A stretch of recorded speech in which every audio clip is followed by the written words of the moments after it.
question that came in early, and I kind of missed it at the beginning, so I don't want to lose this one.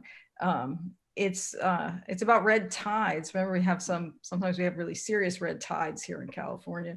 How does that affect the rest of the seaweed? Does it affect seaweed farming? Does it decrease the biodiversity of seaweeds?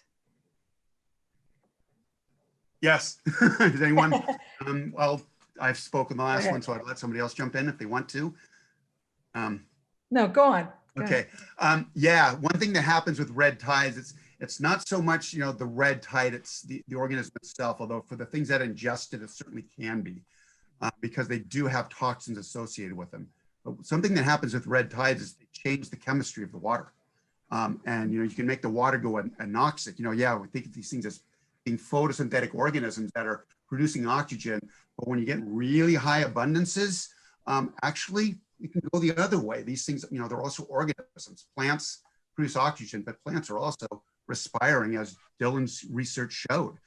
You know, they got to get rid of waste. They got to grow. They got to, you know, deal with damage. They've got to reproduce. And so these things can really suck down the oxygen, and that can be a huge problem. It can take up the nutrients and compete with other algae.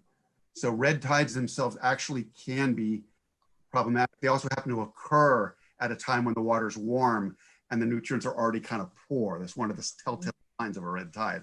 So they kind of go hand in hand. But yeah, the red tide itself can certainly have strong impacts on algal communities. Yeah, during the last big red tide that we had here in San Diego, we measured essentially anoxic condition off the Scripps Pier for a period of 3 to 4 days, which is essentially, you know, zero oxygen in the water column, which is why we had not just, you know, effects on the seaweeds themselves, but many invertebrates and fish, you know, washing ashore dead. And on top of that, the bloom was so thick that it literally shut out the light. And so a lot of the seaweeds on the bottom in the kelp, whether it would be the kelp themselves or the understory, were just starved of light for extended periods of time. So while the red tide organism itself might not directly affect seaweeds, it's this phenomenon that happens associated with the blooms that is kind of an ecosystem-wide response.